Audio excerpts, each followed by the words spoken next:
Hi everyone, Monochrome Seasons here, and today's topic is what should you be looking for in a compressor pedal? But first of all, why would you ever need a compressor pedal?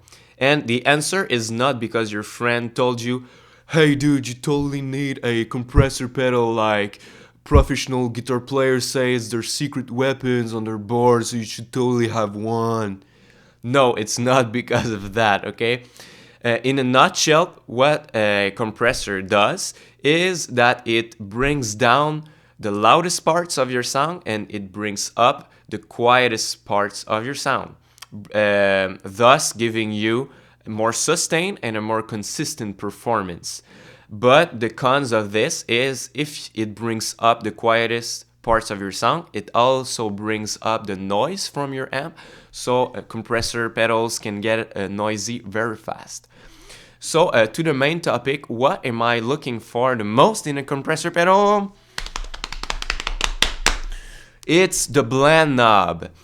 It's the blend knob because what it does, it allows you to have your dry sound and your compressed sound at the same time together. Because when a compressor doesn't have a blend knob, it automatically compresses all your sound. So even if you compress just lightly your sound, it will compress all your sound.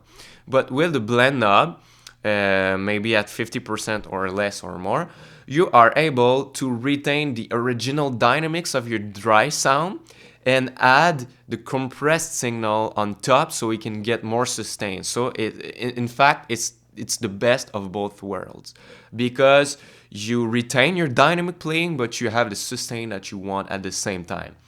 Maybe I will do an example of my typical setting where I put the blend roughly on 30 or 40% and the sustain too, and it allows me to retain my dynamics. And after, I will play with the blend and the sustain at 100%, and you will see that I will not be able to play loud and quiet because the compressor doesn't allow me to do it.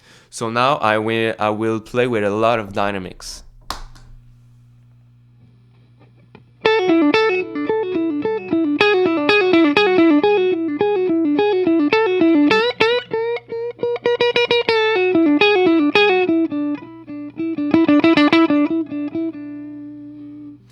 So as you see, I can have a lot of dynamics, but I have a little more sustain on my sound.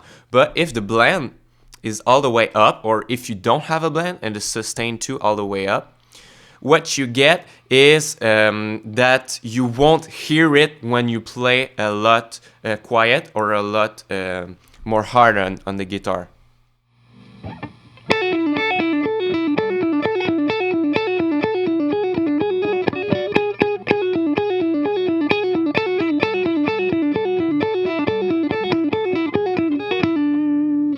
So as you see, I was trying to play quiet and loud, and the compressor didn't allow me to do that. It's more a sound for the country players. It's not a bad sound. In fact, some people might want this kind of sound, especially for country. But for ambient and rock guitar players, I think it's better to have a less compressed and more natural sound.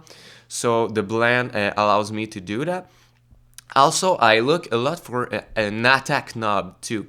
What the attack knob is doing is when it's completely at the left, it will compress the sound right away when you pick. So when it's completely at the left, you lose a certain dynamic from your picking playing because it slams the compressor slams your sound as right away when you pick. But when it's completely at the right, the compressor will wait some milliseconds before it starts compressing. So you can have your original dynamics from your picking, but the sustain will add to the sound after. So that's why I like to have my attack more on the right side, roughly at 2 o'clock or something, because in conjunction with the blend knob, it allows you to retain the most dynamics you can while having the sustain you want.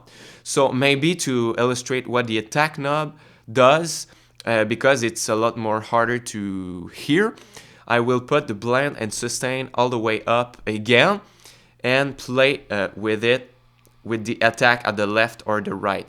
So you will notice there's a volume change. When the attack is all the way left, it's going to be a lot quieter because the compressor slams really hard on all the sound. But when it's at the right, you will have more volume because the compressor doesn't compress when you pick the note, so you get the initial attack that is the loudest. So let me demonstrate it to you.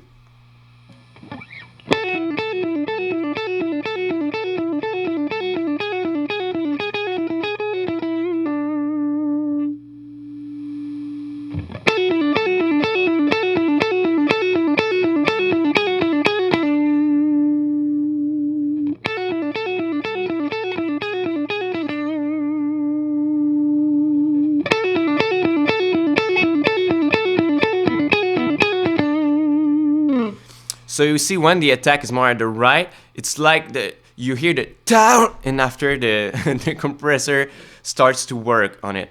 So my favorite setting is the blend here, sustain here, and the attack. And speaking about the volume, I really recommend that your level is at the same level of same volume when the pedal is on and off.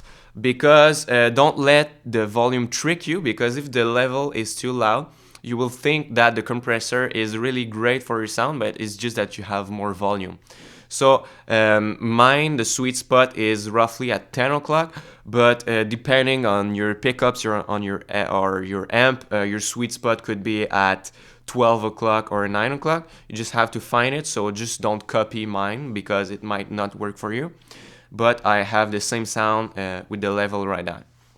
So I hope you have learned a lot on compressor today.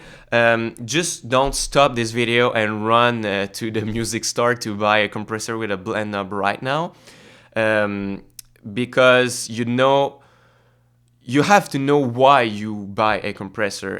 In the past, I have bought so many compressors without knowing what they really do to my sound. I just bought them because people told me it was good to have them, but I didn't know that it was to get more sustain and more consistent playing. And now that I know how to use the knobs, it's much better. So thanks for watching, guys, and we will see each other in the next video.